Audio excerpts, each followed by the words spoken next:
Guys, we're live. We're doing live. I'm in California, Paul in Florida, and Jason, who's not there right now, but he will be there in a minute, is in Omaha.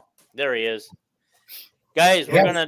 we're gonna discuss a little Holiday Bowl stuff. Some NIL talk today about what's going on with the brouhaha between the university and the swarm going on. And anything to help to get a little out. We'll talk about Brian. Is this his last game or not? And RPO versus the read option, and what are they? And so let's get started with Paul. First, you get the commercial. I've been doing it enough the last couple of times. Yeah. So I am back by unpopular demand, and with that, with me being back, you know what that means? That means it is Sensi time. And, we have the link right there on the screen. We always put the link in the comments section there on social media as well. Whenever you click into to the videos, we definitely encourage you to visit Terry's Sensi page. Again, here we go.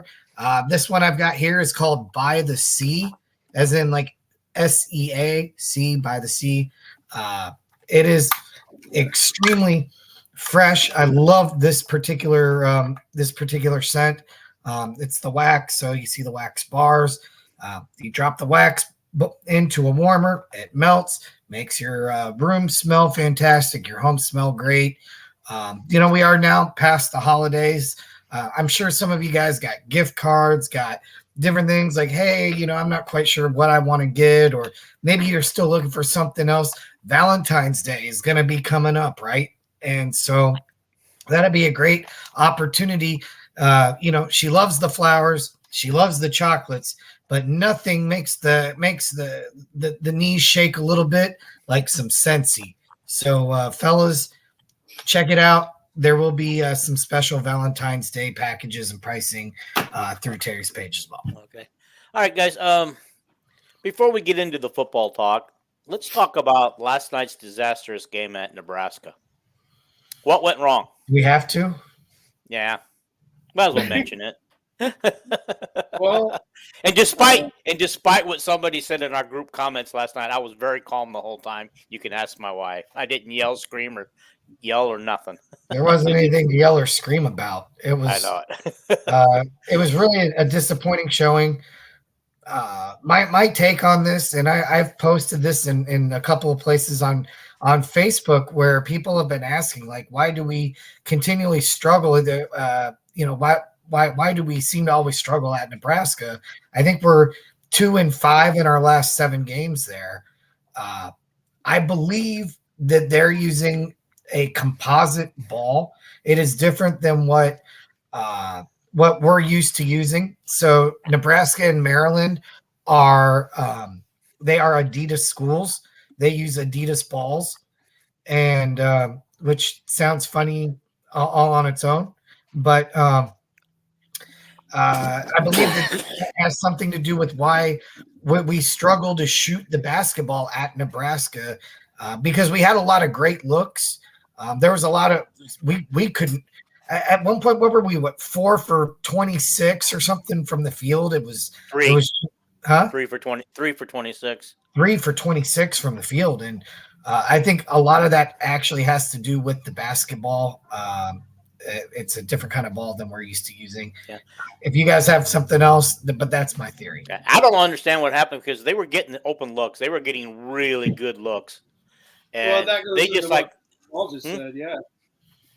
Yeah, and so I don't understand. And they missed 19 shots in a row at one point before they got in gear. And I thought, well, once they started showing a little life at the end, they were going to come out fired up in the second half. And I thought, I said, it might take them the rest of the half to get the lead, but they'll get it.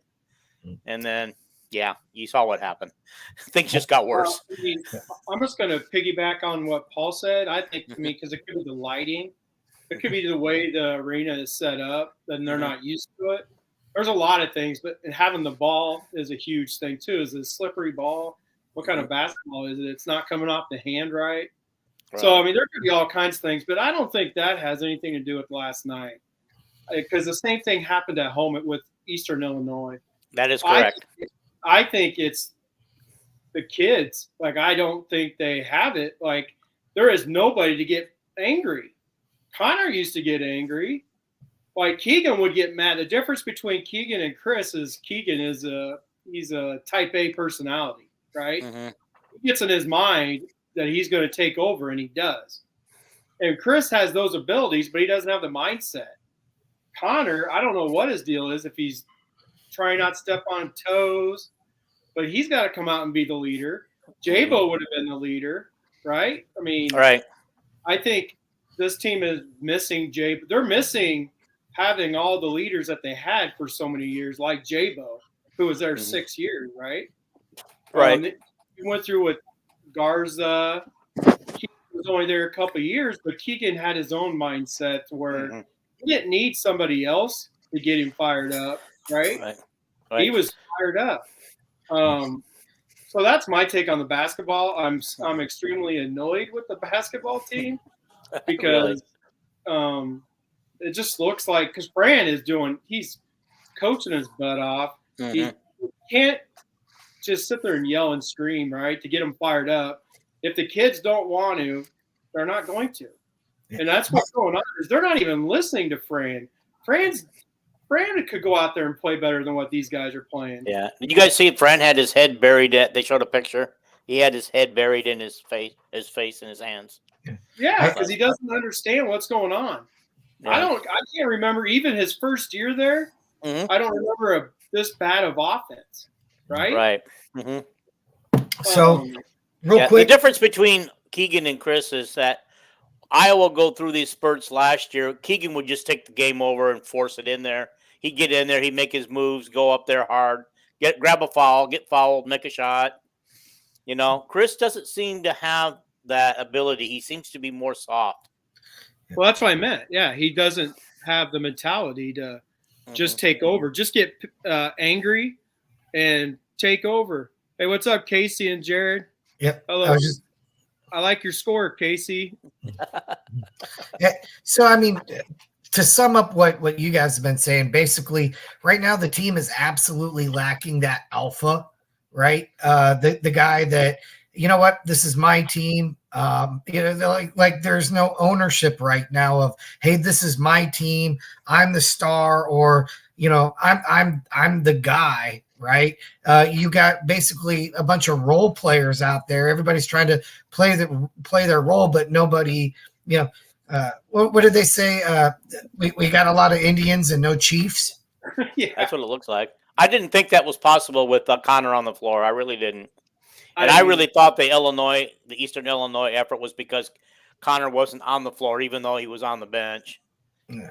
Well, and then Connor's not a starter either. I mean, I guess he can always play starter minutes, but yeah, I mean, I don't know. There is nobody on the team. Perkins. I will say this: that first half was about as bad as you can play a first half, and they had cut it to 9 with about a minute left. Like, you had kind of got, I was kind of like, okay, you know what? If we can get it within single digits before halftime, there's always it's basketball. There's definitely a shot here, but it was just, they couldn't hit open buckets. They couldn't get it inside. I thought that technical foul against Rebracha was as much BS as I've seen, but apparently that was maybe because he had yelled at the ref and won, or where's the foul kind of thing. Yeah. You know what? If they called that a technical every time it happened, there'd be techs all over the place. So I was just thinking, Caitlin Clark does that all the time. Boy, she'd be living on the technical. Yeah, right. She'd be fouled out of the game quickly because that's Caitlin Clark's MO. Okay, let's move on to football. Now that we've solved the problems of the Casey. I mean, I agree. I mean, I think so. If I want to actually be honest, I think I got that from Paul. Didn't you say something about Jabo, Paul? No, that wasn't me. Somebody put it in my mind. I don't think I just came up with that by myself, but somebody put it in my mind. Right. I mean, Jabo wouldn't be the first. I mean, like, if you said, hey, could you bring any player back onto this team, or what would have changed last night's outcome?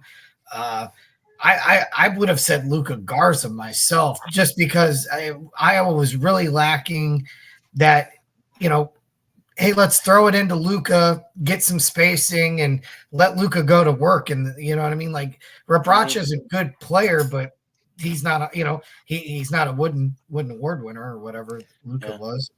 Well, let's address the Nebraska defense, which I thought was very good last night.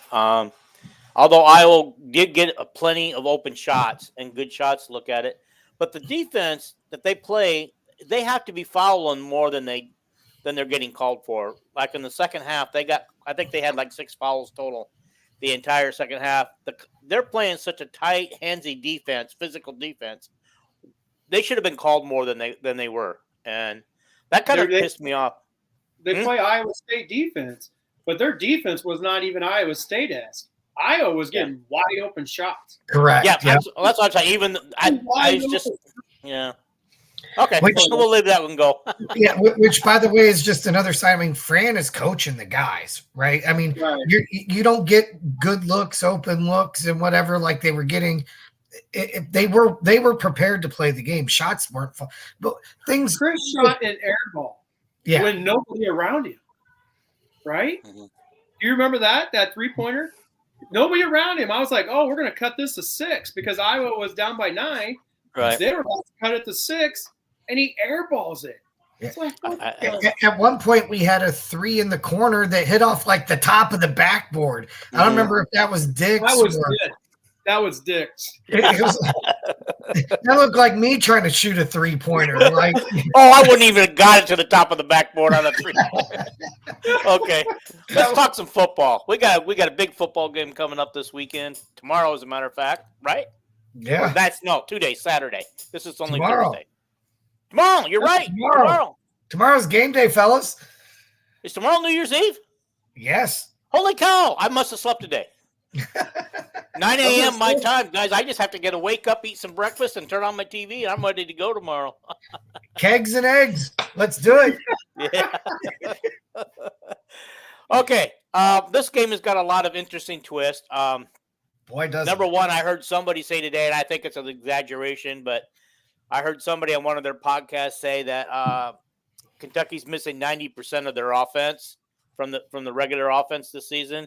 I think that's a little. I think that's a little steep. Well, no. I mean, if their offense, their passing offense, at least would have run through Levis. So I mean, I can see if that's what they're talking about, and then that's what they're talking about. And Rodriguez, their running back, and their top receiver's gone too. Yeah. So if you think, I mean, I think we're going to shut them down. They may not score. Yeah. Well, here's my question. Not even worried about the defense. You got two quarterbacks. You got two quarterbacks that have never thrown in a pass in a college game, but at least one has a year experience on the team, and the other one's a freshman. But his high school stats are crazy. This Wade guy from Kentucky. So is Spencer Petras. Yeah. Yeah. You got to keep in mind when you're talking about high school numbers is, sometimes you can get a man amongst boys where, you've got a kid who plays at a very small Catholic private school. So they're playing 1A ball in somewhere. And they recruit, they get good time. We have schools like that here, Bowles, Bishop Kenny, which is where we got our quarterback commit from, Resner, University Christian. These schools routinely are in the playoffs, win state championships. And I'm not saying that, they're not good players, and great players do come from those schools. IMG Academy, they have, they're not playing, the in the high levels. Well, I mean, that's why offensive linemen are the hardest to evaluate in high school. Because sometimes you're just bigger and badder than everybody, right? Mm-hmm. Sometimes you're 6'7", 330 pounds, and you're playing against guys that weigh 200. Yep. Right? 220. If you're, I mean, sometimes the high schools don't have any big kids. So that's why the offensive line at the high school level.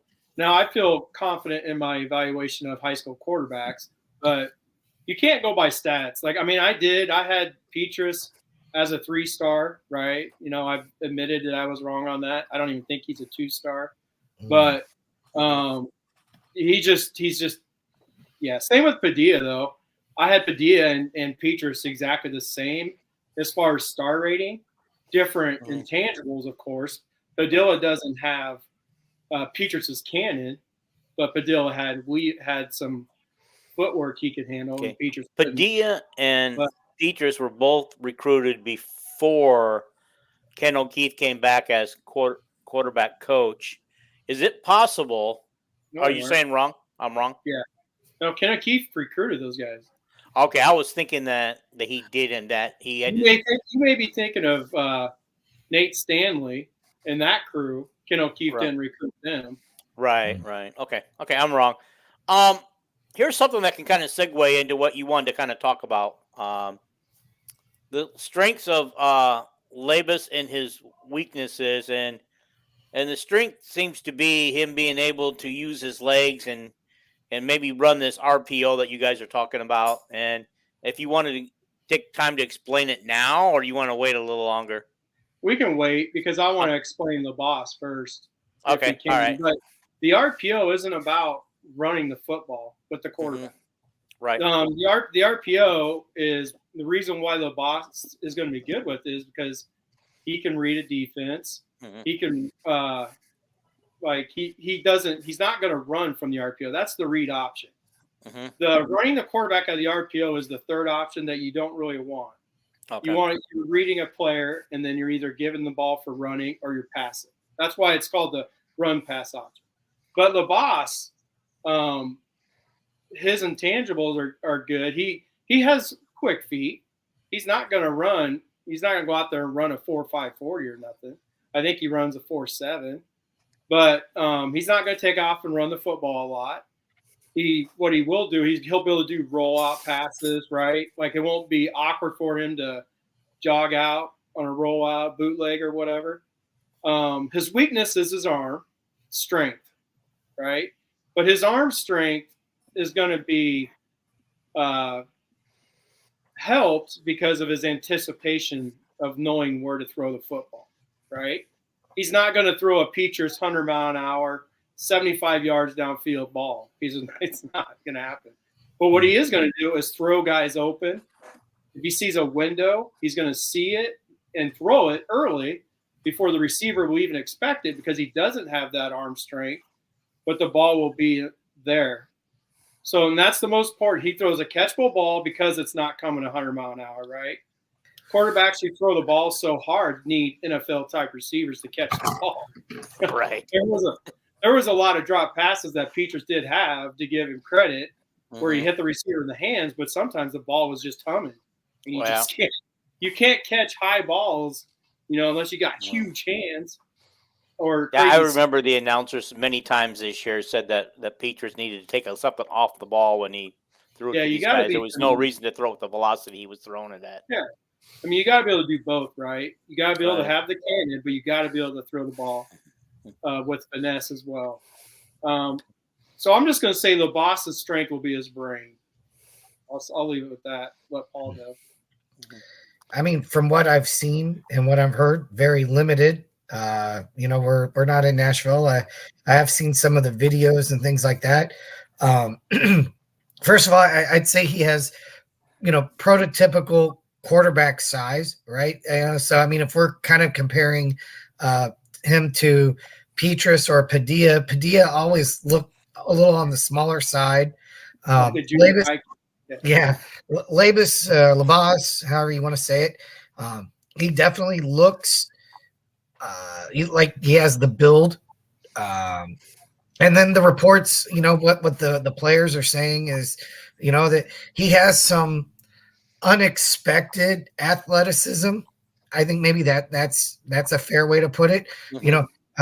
If you think he's going to be Brad Banks, don't watch the game tomorrow. You're going to be disappointed. If you think he's, but what he could be, it sounds to me is sudden, right? Yeah, I think one thing Iowa tries to do, because I've heard a lot of interviews over the years, like they don't test 40 times, right? That's for somebody else to care about. They care more about like the 10-yard shuttles and whatever. They care more about explosiveness and firing off the ball and things like that. And so I think you're going to see more mobility, but not more athleticism, but not necessarily like next level mobility. Yeah. He's not just going to take off and get you. He could take off and get you 5-6 yards for a first down if he chooses to, because Padilla could do that too, but he chose not to. And by the way, Nate Stanley, kind of very similar, right? I would say underrated athlete. He was, he was really more mobile than we gave him credit for at the time. He's also 40 pounds heavier than Levis. Right. Nate Stanley was hard for people to sack. That Stanley would get out of the pocket because of those reasons. It took more than one guy to bring him down most of the time. Does he have the same mobility as CJ? He's faster than CJ. I mean, he has the same probably mobility. It's just the question is, can he use it the way CJ was deceptive in everything he did because he was kind of sneaky, right? CJ wasn't fast by any stretch. He knew he can just finagle his way around the pocket. He knew when to get out of the pocket.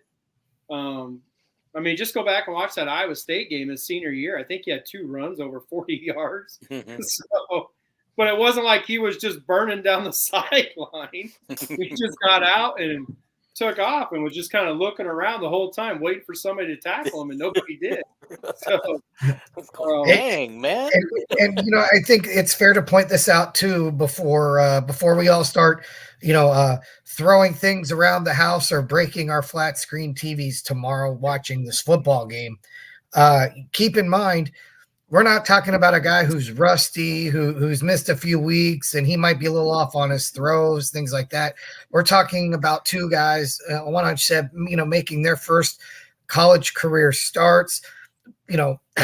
One's going against one of the elite defenses in the country, and the other is going to be going against, an SEC defense, which, and I don't know how many guys they're going to have sitting out, but it doesn't matter.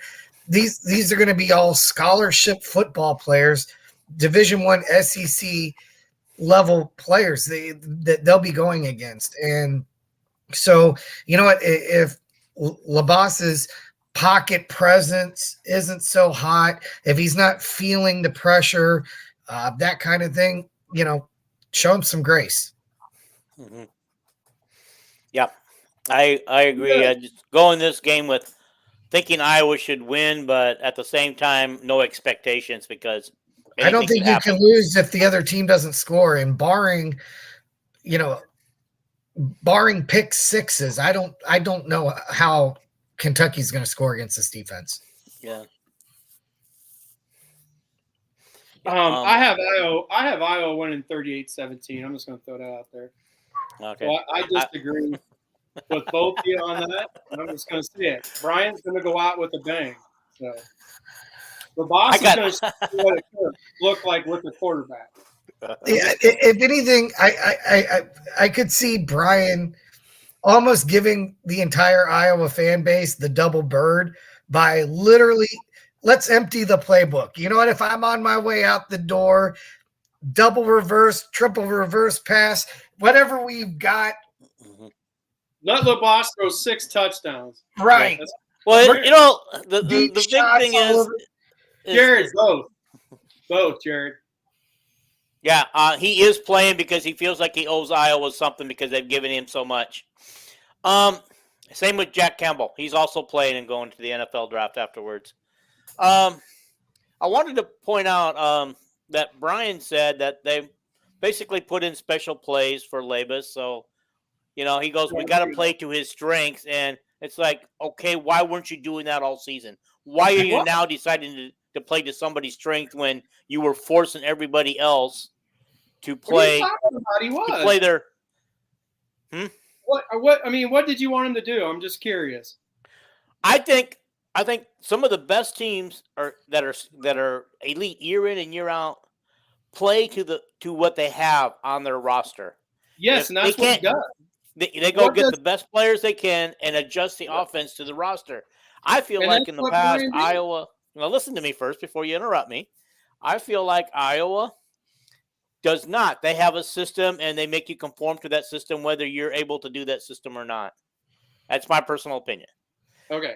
I'm going to disagree with that because I'm not sure what you wanted Brian to do. He did everything possible. He dropped back in the pocket with Petrus. Wide open receiver over the middle. Petrus missed it. He rolled Petrus out. Nobody around him.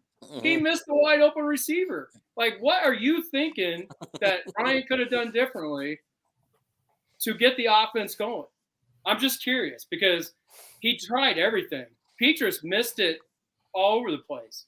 Well, I think the obvious thing, number one, was switch quarterbacks sooner. And when Padilla didn't work, you get Labus. You get when Padilla didn't do any better, then you get Labus in there. But you gotta get somebody in there who's going to make your team win and move the ball down. Well, that's on Kirk, not Brian. Brian had no choice who the quarterback is. Okay. Go ahead. I would also point out too that I thought. I hear what you're saying, Dean, about every team runs their system, right? I mean, they're not going to do wholesale changes just because something isn't working. And the only thing that I feel like that they could have done at some point was try to include more tempo in the offense, because I always felt like Petrus was a little bit better when he wasn't thinking as much. So, I mean, when we saw him in Iowa, we get behind against Michigan, I think was a good example where he was kind of trying to play a little faster. All of a sudden, it kind of got him into a rhythm. I will say that because we had discussions throughout the season about that. Petrus was 100 times better quarterback when he was in the shotgun, when he did not turn his back to the line of scrimmage, when he was in the no huddle, when he got to the line of scrimmage with at least 15 to 20 seconds on the play clock so he could look at the defense.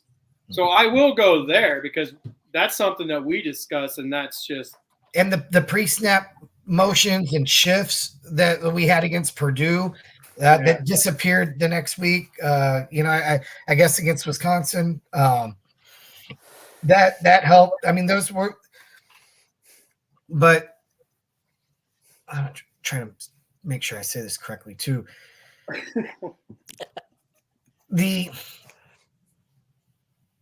Brian did, I thought, a good job of calling plays, and I think the offense will work.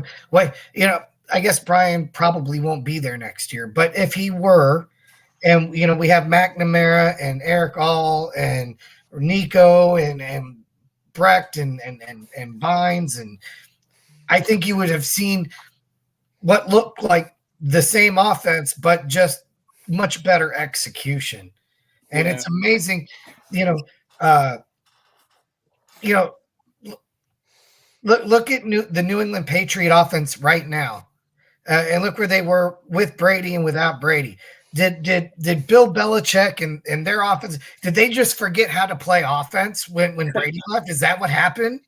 Did they just all of a sudden Bill Belichick's just not a great coach anymore? That guy just sucks, right? No, I just get fired up like with Dean right there, just because it's. I mean, when you watch what they try to do. They tried everything with Petrus, and he still could not complete passes, even when there was nobody around him, right? People want to blame the offensive line. how is it the offensive line when there's nobody around you? So he tried everything, but Kirk would not go away. Brian wanted Padilla against Nevada, remember? And Kirk wouldn't let it happen. So it's on Kirk, not on Brian. And I will say I'll be extra defensive of Brian because of this situation we're in, which I hate because I want Brian to get a chance next year to prove that he could even beat what Nate Stanley did as a play caller. Next year, we're going to go into with who our new OC is going to be. We're going to go into just running the football 60% of the time. Caleb is going to get his 1,500 yards rushing. You know, he's going to have a hell of a year. Probably average 5.5 yards a carry again, like he did this year. But I want but they're not going to use the wide receivers more than they have in the past. Eric Hall's going to get his share. Lachey's going to get his share. They're not going to throw the ball 400 times like they did when Nate Stanley was QB, right? So I don't know. I'm a little frustrated about all that because I wanted to see Brian have a chance. Guys, okay, so far it's in my book. It's still, even though you supposedly got it confirmed by your inside sources, I still think there's a chance he comes back next year as offensive coordinator. He's not. There's a reason why. There's a reason why his wife is on the East Coast looking for houses. So, no, but how do we know that for sure? Maybe she's out east visiting relatives or friends. Because that's why she went out there. So, no. All right. Okay. I just trying to play the devil's advocate that there's maybe a slight chance that he'll be back next year. It's not like it's not like I heard this from somebody on the street that said, "Oh, I heard blah blah." Yeah. No, it's somebody that knows why she is doing what she's doing. It's somebody that knows the reason why the trip is happening. So no, I mean, no. Okay. He's gone. But I mean, you can play devil's advocate. All right, and also I have to say, I gotta admit, I was wrong in my math. I was wrong in my math earlier today on Brian Ferentz's win-loss record. Thank you, Jason, for proving me wrong. After I posted the records for these years, and then I went and took the calculator and added it up to myself. I go, I have no idea how I came up with 58 and 28 for the win-loss record. I didn't know either because I did it in my head, and I'm like, man, I'm dumber than a box of rocks. What is he seeing? I thought you were envisioning numbers. You were just making numbers. No. Like the Matrix. Like I was adding them up in my head. As I went. Because Jared, I do remember what the records were from all those years. Yeah. Jared, don't start that rumor. No, that is not true. That's terrible. You see Jared's next comment? What's are they separating? Oh, yeah, we don't know that. Let's not go there. No, they're not. He's just going to look for another job or whatever. Maybe she's from the East Coast. Like, I really don't know. I don't know why they chose Boston. I don't. Okay. Do you guys want to talk about this Swarm Collective NIL stuff? Oh, yeah. Let's get that out of the way. First of all, I just want to take the back end of this thing. Is that if we don't get more donations, we got a chance to lose some people after the bowl game that we want to keep, like Cooper DeJean. That are going to be expecting a little more money to hang around. Cooper ain't going anywhere, but you're right about some other players. Cooper is a Hawkeye for life. Okay. And he doesn't come from a poor family, nothing like that. So, yeah, Cooper's not going to leave for money. Okay. Cooper, his family loves Iowa. So, yeah. Oh, you're right though. There are players that are going to leave if they don't get theirs. Right. And so, yeah. Anyway, let's talk about that. I mean, everybody by now knows that over the last weekend, that the head of the Swarm Collective got a little upset, and he started tweeting all over the place about how he's not getting any cooperation from the university. He wanted addresses or whatever, contact information from the season ticket holders and donors and stuff, so that he could push the Swarm on them. And I have to agree that I would not be giving out my information would want it out to a third party thing. But in my personal opinion, there's no reason why they couldn't send that out for him and say, yeah, we'll send that out for you. Like they did a video. They sent a Kirk video out this week. Kirk asking for people to donate to the Swarm. And so they finally got off their butts and did something. Maybe not what people want to see. Maybe people want to see a little bit more. But also, in my opinion, all this brouhaha, all it does is drew more attention to the Swarm, and I think it can do nothing but help. That's all I got to say, but you guys can say your pieces. I don't have much to say about the NIL. More I think about it, he's right. Barda's using every excuse in the book not to, though.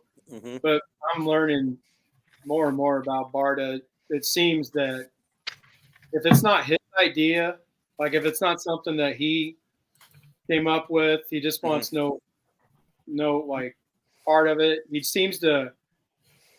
probably has a vendetta against this guy who's a graduate of Iowa, who gives a lot of money to Iowa. He's the businessman over there. Brian Heinrichs is doing everything for the school he loves. Mm-hmm. But the AD is, he's a pain in the ass. I always supported him because of Iowa's athletic department has been really good, the last decade or so. Like really good. Every sport almost, except softball and volleyball, but most of the sports. But I can't. I'm kind of want him gone now. The way he's treating the situation and the way today, acting all high and mighty about, it might come through me that I might step in and say Brian needs to go. He already knows Brian's going, but he's all like, it could go through me. So I got to go through. Kirk will still have his way, but I could step in and tell Kirk. Like, whatever. Yeah, he did say he could override Kirk on anything Kirk did. He already knows Brian's leaving, and now he's trying to be all, I could say something. Right. Whatever, dude. I'm so tired of Barda now. There is no defending him for me anymore, just because of this. I may have missed this because I had to run and make a drink, but no, it's just Diet Mountain Dew. I just have it in the 2-liter. I don't have it in cans or anything. Oh, nice. So, yeah, the good stuff. Good stuff. Water. So I don't know if you guys brought this up, and if you did, I apologize. But I think what the real issue here is Gary doesn't want to lose the funding, the donations that they're getting from the big money donors. And so, his concern is, if they lose half their donations because the other people are only going to give so much. And so maybe it's a big money donor who gives $50,000. Well, he's not going to give $50,000 to the collective and $50,000 to the university. So maybe they do 25 and 25. Now Gary's having to work with a smaller budget. It's also money that he can't appropriate the way he would like to, right? Because the collective is in charge of that money. He's bringing up stuff like Title IX, which has absolutely nothing to do with this collective because it is completely separate from the university, and he's made that abundantly clear. So the whole Title IX thing was a cover. If he was being really honest, that's what he would come out and say. Look, we have an athletic budget. A lot of that budget is based every year on donations. They're like PBS, right? Where it comes from this revenue, but viewers like you, right? Like Sesame Street. And if all of a sudden, their budget is cut significantly from donation, he's got to make, and I get there's these new TV contracts and whatever. He needs to quit crying. The if he wants to know where he's going to make up that revenue is from winning sports teams, right? Winning programs make more money, period. And the best way to do that is to have good players. Okay. First of all, they already got millions of dollars coming in from their TV revenue. Are you telling me that they need more? They need more donation money to do what they want to do. That Absolutely. because as much money they got coming in, there's got to be a way big surplus there somewhere. Well, just look at this the new wrestling facility they're building. That's all donation, right? If it's Right. my understanding, that facility is 100% like donation. They're not getting any money from the state or maybe even like money from the athletic department or the school. It's basically 100% donation. So from that perspective, I think that's maybe where he's coming from. And also, a lot of these facilities and the upgrades that the football teams made, that beautiful indoor facility that they've got, the practice fields, all that. I think those things, they weren't paid for, right? They didn't just they weren't sitting on $75 million and say, okay, let's go build this facility. I think that's scheduled to be paid over a certain amount of years. And so, I'm trying to play devil's advocate. I understand, and you're answering my question. So thank you.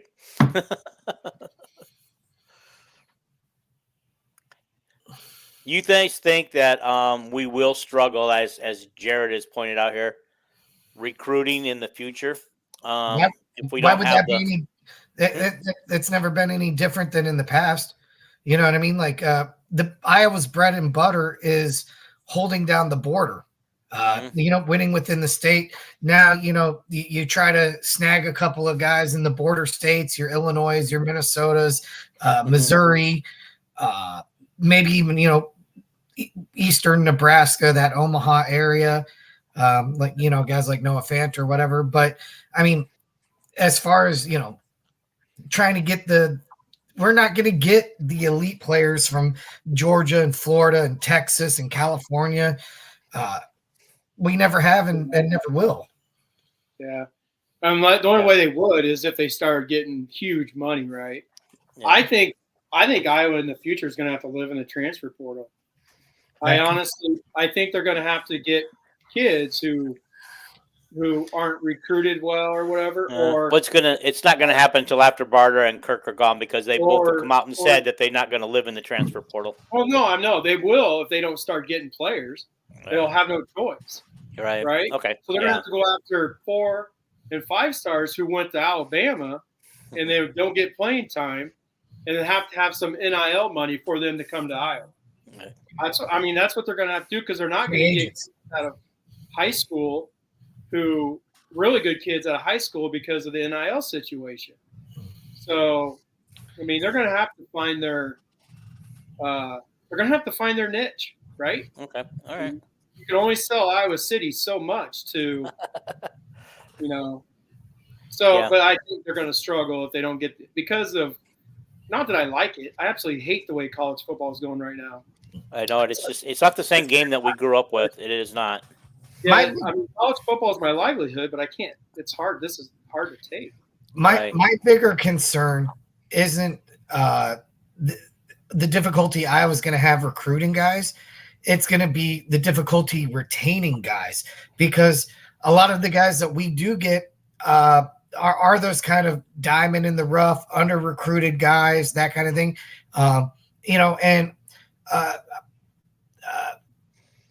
I'm trying to give a good example here. Justin Jacobs is not an example of that. He was a highly recruited player, but we couldn't even keep him, having the best linebacker in the country. We've got a real good history of linebackers, and he's still jetting for Oregon. You know what I mean? And the talk was he was going to jet to Georgia to be with his girlfriend. He couldn't be any further away up in Oregon. So I got confirmation that it had nothing to do with the girlfriend. They broke up. It's that Nike money, right? Yeah, right. Yeah. Well, and Kirk also said, I believe it. I think it was today. I heard, or maybe it was yesterday somewhere, that he fears that Iowa is going to become the minor leagues for the teams like Ohio State and stuff. That's what I'm talking about. Absolutely. Yeah. Yeah. Hey, we need to fill a hole here, fill a hole. Well, you know what? Yeah. Iowa spent 2 or 3 good years developing this guy. Now he's Ohio State quality level.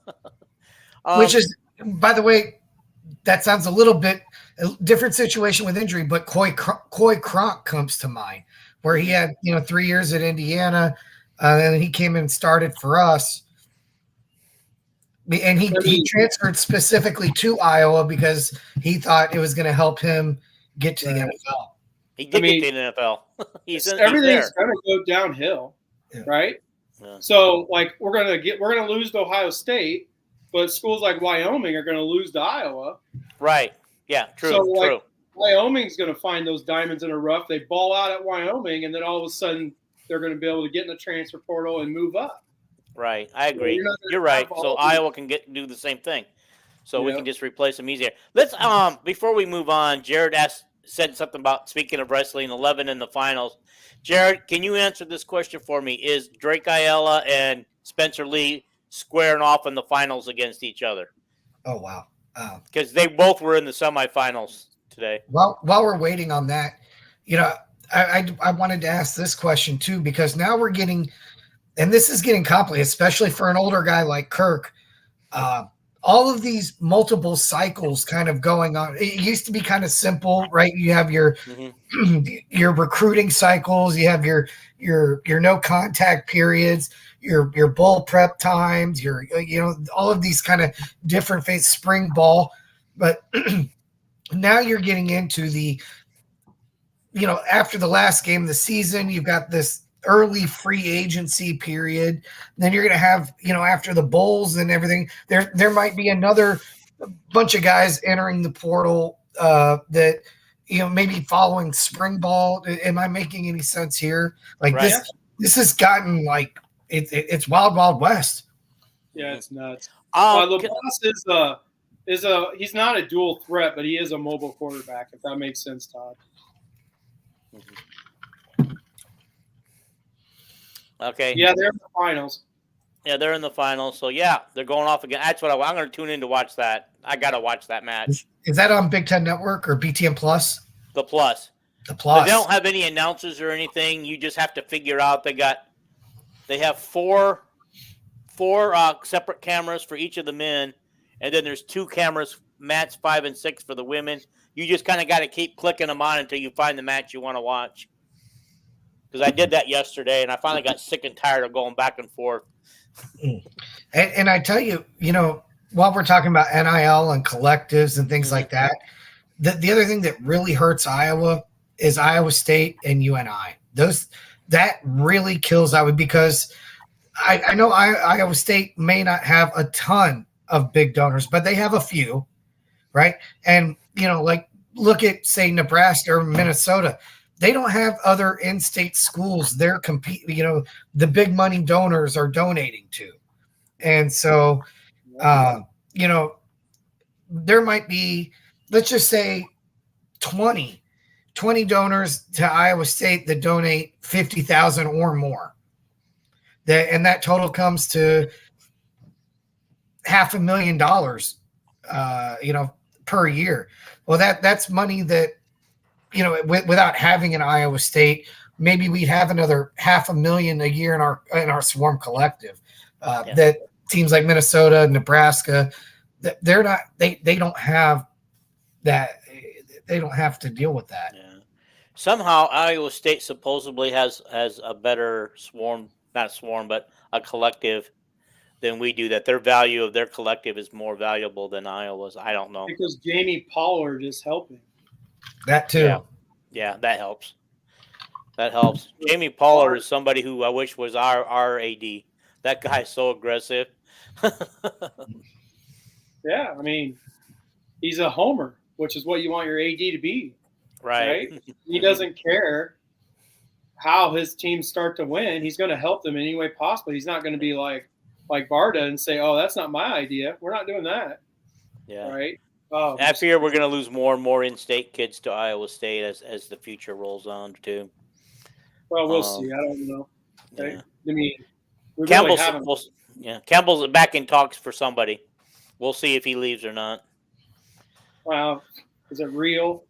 Who the heck wants Campbell? It's just like all the rumors with Kirk for all those first few years. Yeah. Every year there was a new rumor he was going somewhere. Yeah, but Kirk was winning. I mean, Campbell's not. I know it. Now he's watching his quarterback do great in the NFL, and his running back. Both of them could be rookie of the years. They only won 7 games or something. So, yeah, isn't that crazy? Isn't that crazy? But anyway, do you want to get to the? Go ahead. I'm not saying it's ever easy to play NFL quarterback or quarterback at all, but man, it's kind of nice when you've got Christian McCaffrey and well, I'm forgetting the other guy who used to kind of play their running back / wide receiver, Deebo Samuel. Yeah, and George Kittle, and I mean, there's some pretty good talent around him. Right, but the thing is, their other quarterbacks couldn't do this. That's right. Jimmy G couldn't do this, right? Jimmy G struggles. Well, he struggled with his whole career. Yeah, right. With Jimmy G, they have never become what they could have been. Right. Hi, Todd. Welcome in. Yeah, I want to thank Todd for coming in because he specifically asked how to find us today, what to search for on there to find us. So I knew he'd be coming in sooner or later. Hi, Todd. Thank you for coming in. Hey, Todd, you don't want to get me talking about Marco, so I'll let the boys talk about that. Well, I think Marco is the plan is absolutely to redshirt. It has to be. Oh, yeah. McNamara, and if Labus does have a good showing, you can feel comfortable with going in with him as your number 2. And then May, I've already said I think May's transferring because he won't beat out Marco. So yeah, that's true. It's basically for second QB next year. It comes down to Labus or Marco probably. Or probably going to be late. Or Marco just redshirts, and then it's May and Joey for 2 and 3 for a season before Marco moves forward. Yeah. Well, we've got about 10 minutes left till we hit an hour, and I think we were going to talk a little football. Yeah, I was going to ask you guys, but you guys kept going on to a different subject. Is this the time now?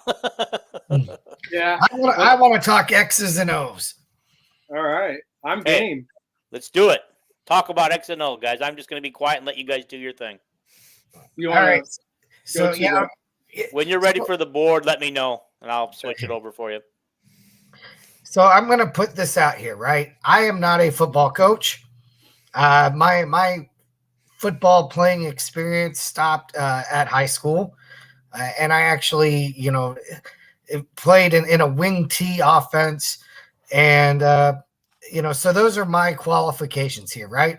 Basically, I am anybody else. Did you score 4 touchdowns? I am Al Bundy without scoring 4 touchdowns in a single game. So when I'm asking these questions, what I'm hoping is I'm going to be the voice of the average fan who has not played the game, who doesn't necessarily understand all the technical stuff. And so I think we were going to start with, let's define the difference between an RPO and a read option, right? And so my layman understanding of the two, let's start with the read option. Read option is a run play. It typically happens out of the shotgun. And this is a very simplified thing here, but essentially the quarterback has one job. Well, he has more than one job, but his main job post snap is he's reading a defensive end mostly. Whether the defensive end is coming inside or going outside and of the tackle, essentially. I believe they call that crashing. You're reading if the defensive end is going to crash or stay home. Okay. So, yeah, you're right. And so as the defensive end comes in, at that point, the quarterback has to make a fairly split-second decision on is he handing the ball off or is he going to keep the ball and go outside on the run. Now, I was going to say I could show everyone what you're talking about right now. This is set up for the RPO, but I could easily do a read option. okay, let's take a look. Yeah, let's take a look at what this looks like on a play call. Do the screen, Dean. Working on it right there. You didn't say anything, so I was like, I was pushing the button before you even said it. It just took a second. It delayed itself. I was like, please, Dean, be all right. You're just stuck. Okay. Right here is exactly what Paul is talking about, where the defensive end is here. The difference now here on the RPO, you're going to block the defensive end. But with what the read option is you're not going to block the defensive end. This would be your tight end. Your tight end is going to go block somebody else, depending on what defense they're in. But this is your quarterback, and this is the running back. Now, this is what Paul's talking about, is you're going to let the defensive end either stay home. So the quarterback is going to read the defensive end right here. The mesh point's going to be right here. If the quarterback sees the defensive end stay home, he's going to give it to the running back. That's the read option. There is no throw out of it like the RPO. Or if the defensive end crashes and chases the running back, the quarterback's going to pull it and take off. That's the difference, where there's absolutely no pass play here. This is the read option as far as what Paul is just talking about, not the play that I have set up. So now, as this is going on, what you might see on the interior of the offensive line, the center and the two guards, you could see some tandem blocks, right? 2-on-1. You could see the center moving, trying to get to the second level, trying to get up to that, which is why the center is calling out who the mic is, right? Your middle linebacker. That now they're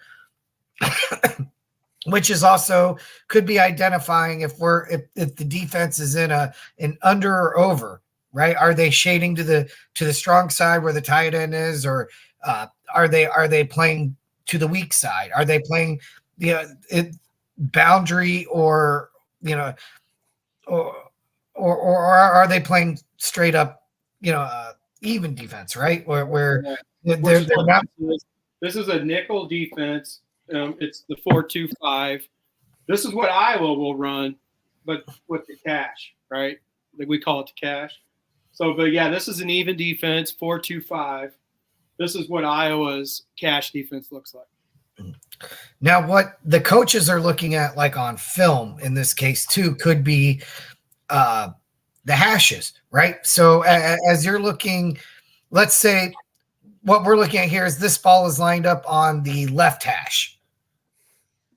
And so we're strong left to the short side of the field. Now, how does the defense line up? Well, in this case, they've got the two inside linebackers and then a cash or a nickel playing to the wide side. Is that right? Yeah. No, you're right. This is over here is to the wide side. Right. But I mean, you would run this anywhere except for to the boundary, right? Mm-hmm. So you don't necessarily have to have all the way over on the far hash. But in the NFL, the hashes are so close together, right? The hashes are, I think they're like the goalpost. If you're looking at the goalpost, the left hash is the left upright and the right hash is the right upright. Where college football, it's spread way out. So, no, you're 100% right. You would run this because you have, the RPO, right? You could run the zone read anywhere. Like it doesn't have to be where the boundary is. You can run the zone read to the short side, right? You can run it wherever on the field. You really don't, because you're really just reading this. The quarterback is going to get what he can, or he's going to give it. But the RPO, you're going to want to run this when you got more room to the right side. Gotcha. All right. Good call on the strong left, though. Good call. What about this question? One of you guys want to answer that, or both of you? Yeah. Well, it's pretty obvious to me that it's Brad Banks. He would have been.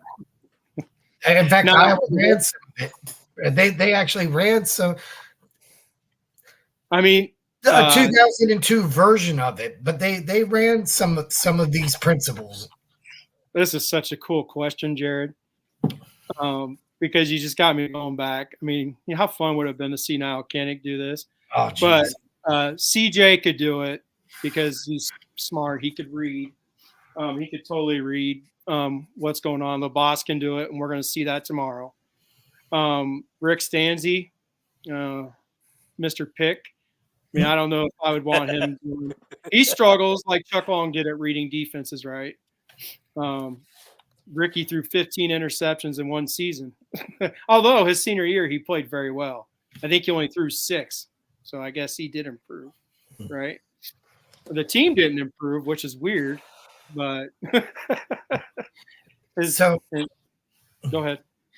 So if we go back to now, we have the RPO. So I think we broke down what the read option is. Yep. And now the RPO, the offense can line up in the same formation. You know, we can be strong left, slot right, X and Y on the outside, right? Is right. that okay? No, you're right. All right. So now with what'd you say? What'd you say was on the outside? The X and the Y? No, Z. Z. Okay. All right. The tight end would be the Y. And this varies. Mike Leach, I'm going to use his. Just I don't care what you guys say. Mm-hmm. This would be the F. Okay. So, but other teams will call it a G. It just depends on the OC, right? I mean, it doesn't really matter. Some people use colors. I mean, it's the weirdest thing, but somebody would be like, "This is the blue receiver," right? And so on. So it's as long as you can identify it. Happy New Year, Todd. Happy New Year. Yep. Happy New Year from all of us. As long as you could, I mean, this isn't like every OC does this. The basics here is just this is the RPO, right? This is what an RPO is, but the actual play call is going to be different in every OC. They're going to call this the G, the F, whatever, black, blue. Either way. So this is almost this is the quarterback getting to play quarterback in the moment. To the extent where we're lined up. The play call is probably run. Like you said, it's a called run play. But it based on a defensive alignment, maybe he sees something where there's numbers. We have more guys to block. For whatever reason, the defense is out of alignment, that kind of thing. So the quarterback can kind of determine in that moment, boom, I'm going to the quick screen to the outside. You want me to explain all that right now? You want me to explain it? Please do. Okay. Now, what this RPO right here? No, every RPO is the play that's called is a run. The main thing right here, no matter what, everybody knows that this is the offensive line knows that this is a run play. They're going to treat it like it's a run play. Now, what the quarterback is going to look at though is this linebacker and the safety. So if the safety I'll just say this. If it's 6 on 6, you're going to run this all day. You're going to run the ball all day until they adjust, okay?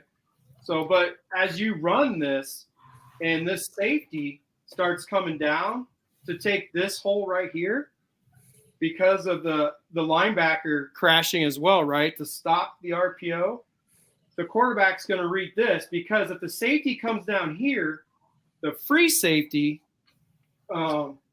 is going to roll coverage and slide over.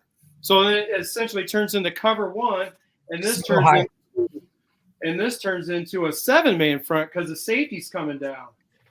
Okay, so once the quarterback sees that, he's going to pull it, and he's going to throw the slant coming this way as the linebackers are coming down because this is going to be wide open area right here.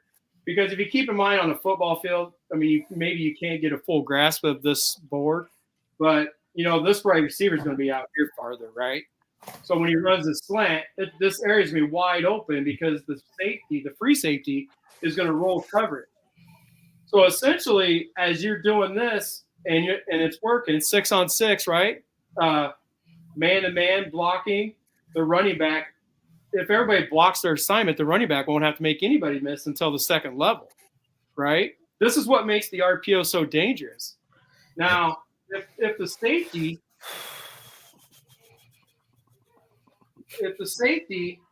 does come down with the backers because they're being ate up,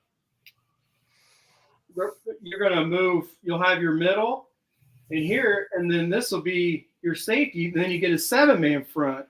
Now, on this situation right here, the quarterback's still going to read it, and he's going to see, okay, we have 7. But here, he's going to read the nickel.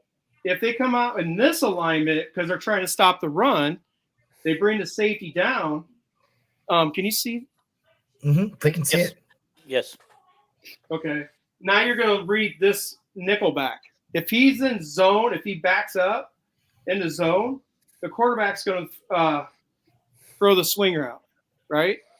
The screen, the bubble, whatever you want to call it. But if he's playing man and he comes up with the bubble, the slant's wide open right here.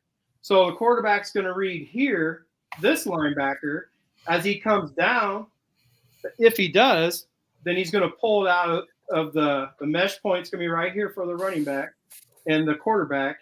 He'll pull out of the running back's belly and hit the slant. It's going to be wide open. That's why the RPO is so tough to defend, because you essentially have, if you have a quarterback who can read the defense, right? This stuff happens so fast, right? So the quarterback has to process information quickly. So no matter he does have to get to line of scrimmage and realize what's going on here, right? And then after that, he's got to say, okay, if they're in man, I got to throw the slant route. It's going to be wide open. If they're in zone, he's going to throw the bubble. So, but if they all come down, he can also come to the backside slant, right? So it just depends on what the defense is actually doing, and the quarterback can adjust accordingly. Everything is going to be wide open, right? Go ahead. What seems to drive Kirk crazy about this more than anything is the offensive linemen getting downfield, because they're run blocking, right? They're expecting a running play, so you don't have to worry about having illegal guys downfield. So is it from a defensive standpoint? Is it, we talk about those guys eating up blocks and allowing those linebackers and stuff to run free. How does that play into it? Okay. Now you're getting into when the NFL linebackers got pissed, because this is when linebackers feel this is a cheat. Okay. From what you're saying, the linemen have 3 yards. 3. Did you know that? I knew there was 3 yards or 5 yards, but they have 3 yards they can play with. This action happens so fast. Unless your linemen are just completely whiffing on their blocks, they're not going to be 3 yards downfield unless they're just crushing them. You might as well just hand the ball off every time, right? So this is why linebackers actually feel this is a cheat before everybody's adjust to it now. This is when the RPO first came out, because linebackers will read like the guards. Mm-hmm. The guards usually take you to the ball, or the fullback, depending on what's going on. If it's a run play, the guards are going to tell you it's a run play, right? Well, on this, the linebackers literally can't attack it like it's a run, because they do have that 3 yards, and it can still be a quick pass. Mm-hmm. If they come down on the run play, they can easily just throw the slant, right? So if the quarterback does this right, it's almost impossible to stop. It seems like the adjustment that maybe defensive coaches are making to this, and again, I'm the layman here, right? Like but if I was coaching to defend this, I would be going to one of those odd fronts. I'd be pulling off a D lineman and trying to get more guys in space, adding that fourth linebacker or that second, that almost like a 3-2-6 or a 3-3-5 like Iowa State runs. Is that kind of I the wish I would have known you were going to say that, because I do have a play that they run against a 5-man front. Okay, and that's what that is. Let's see. Okay, what they're going to do here now? Everybody's going to be moved over, right? This is your fifth guy. We'll just say it's a backer. What it is you will not block that guy. Right. Okay. So then you don't block him. You let him come in, and then it's the same type of deal, but then it takes away coverage. Okay. Then because normally you're gonna if he's here, you're gonna block your defensive end. The extra guy, the fifth guy on the line, if he's gonna be blitzing in, well, you're just not gonna block him, and you're gonna make a quick throw to the bubble or the slant. So basically, there isn't gonna be much of a mesh point if you get that 5-man front, because the quarterback. Okay, remember that Jack Plum play everybody blamed him on, right? The quarterback should have saw that, right? Mm-hmm. That's what this is. The difference is, I think they're only rushing 4. No one blocked the outside guy. But that will go right here where they're not going to block this guy. They're going to have a free rusher. The quarterback's going to know that, so then his read, he won't do much of a handoff, right? The running back's going to get out of the way. That's what the running back's job will be, to not get in the quarterback's way to make a throw. If you see it's the 5-man front, and he's just going to read, is it man, zone, do I hit the bubble, or do I hit the slant? So, but all this, now you can probably start to understand how much is on the quarterback, right? All this happens so fast. When you talk about it, it seems so easy, but it's not, right? So let's bring this back to the Kirk Ferentz, Brian Ferentz offense, right? Which doesn't really include much of any of this, but football is football.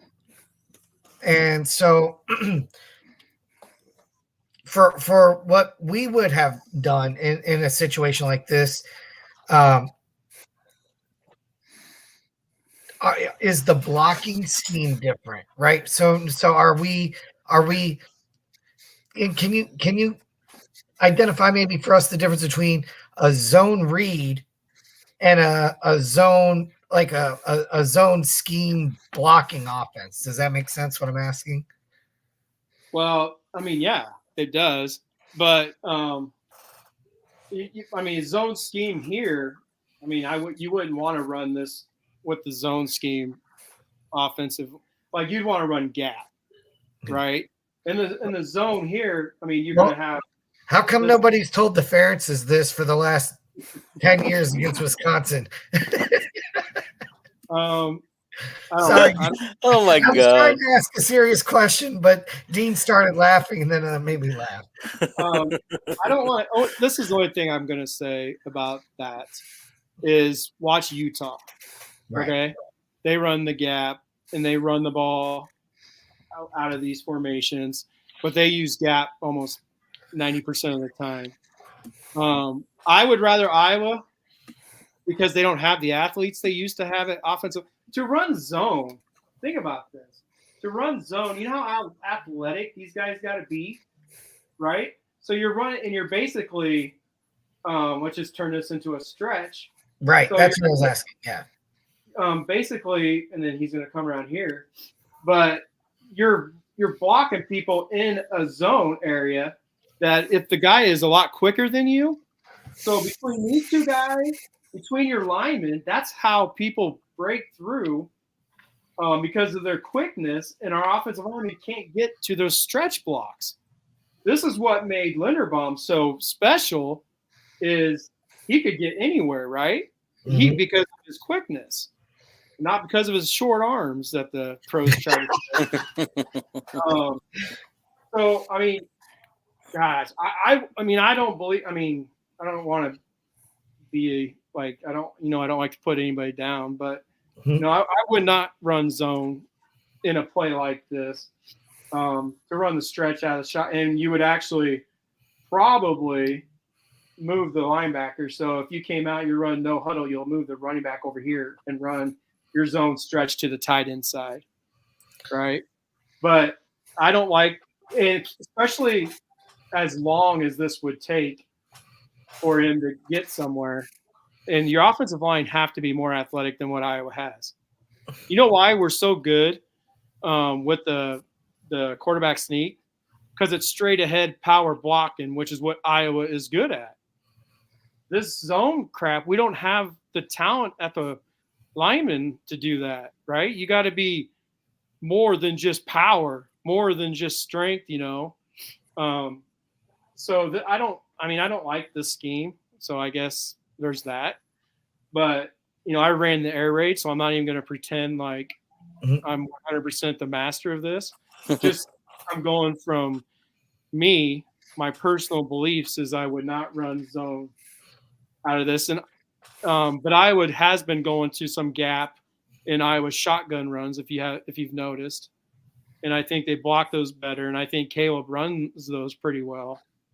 So, but no, they run way too much. When can you run gap with pulling guards or pulling the tight or pulling the center? Is that still gap blocking?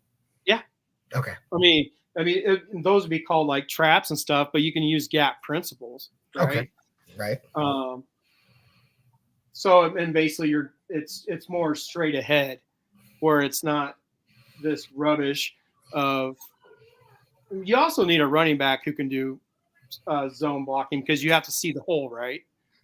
You have to literally see there could be a hole here, there could be a hole here, right? So you have to be able to cut up and hit that first hole. And Iowa hasn't had a running back able to do that except Caleb, right? Even the last couple of years we had Goodson. When he saw the hole, he was explosive, right? But he got tackled for a loss 109 of his carries last year.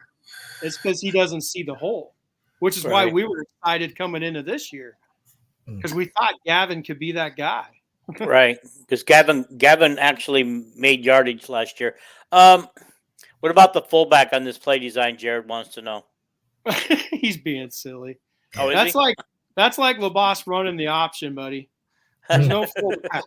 All right. Should we start wrapping this up a little bit, guys? We should. I want to say, look, I'm actually more excited about watching the game tomorrow because I feel like I'm going to have a little better understanding of what I'm seeing, as these plays develop, whether it's Iowa running into Kentucky or any other football I'm watching now, to really have an understanding, of what you're seeing happen. Thank you so much, Coach. Hey, not a problem. That stuff's fun. Thank you. I think I I learned a lot. There's a lot there to comprehend, but I mean, yeah, we probably should have done a whole video.